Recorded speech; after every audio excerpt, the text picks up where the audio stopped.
אהלן חבר'ה, ברוכים הבאים למדריך הוידאו של EasyTools לעדכון תוכנת הבסיס. כפי ששמתם לב, פייסבוק ערכו שינויים לאחרונה ב-API שלהם, ומי שראה את העמודים החדשים יודע שהם עושים שינויים כרגע, ולכן גם אנחנו מעדכנים את הגרסה. המדריך הזה בעצם בא להראות לכם איך אנחנו מעדכנים את הגרסה בצורה נוחה, קלה ומהירה דרך מערכת ה-Back Office. כל מה שאתם צריכים לעשות זה להיכנס אל המערכת שלכם.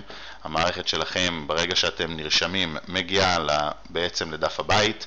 אנחנו הולכים למוצרים ושירותים, השירותים שלי. כאן יופיעו לנו בעצם כל המוצרים שלנו, צפה בפרטים, אנחנו רואים את המידע, ולשונית ההורדות.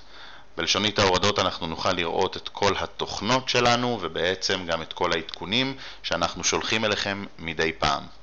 אנחנו הולכים ל-LeadMaker Basic 252, הורדה. אנחנו נשמור את זה על שולחן העבודה כפי שאתם רואים. התוכנה תרד בזריזות. אני אראה לכם את התוכנה, בבקשה. לפני שאנחנו מתקינים את העדכון, אנחנו צריכים בעצם להסיר את הגרסה שהייתה לנו קודם. ולשם כך אנחנו הולכים ללוח הבקרה, הסר התוכניות. אנחנו נטען את התוכניות ונחפש בעצם את הגרסה הקודמת של ה-SLF, הנה זה כאן. אנחנו נסיר קודם כל לפני שמתקינים. אם לא נסיר, אז סביר להניח שהעדכון לא יעבוד לנו.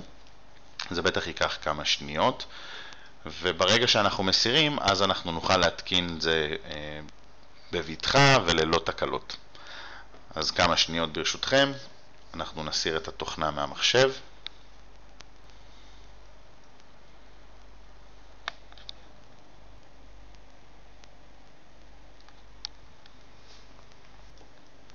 נהדר. אחרי שהסרנו את התוכנה, אתם יכולים לראות, היא נעלמה לנו, אנחנו מתקינים את העדכון שלנו. העדכון שלנו, מיד אתם תראו, אנחנו נתקין אותו. לא צריך לדאוג לגבי שם המשתמש והסיסמה, הכל מופיע לכם מיד עם העדכון, את השם המשתמש שלכם וכמובן את הסיסמה שאנחנו נתנו לכם. אז בואו תראו, התקנו את התוכנה, הנה היא פה. קובץ ההתקנה אנחנו כבר לא צריכים, אז אנחנו נזיז. התוכנה נפתחת אוטומטית. כפי שראיתם, התוכנה שינתה את גרסתה ל-252.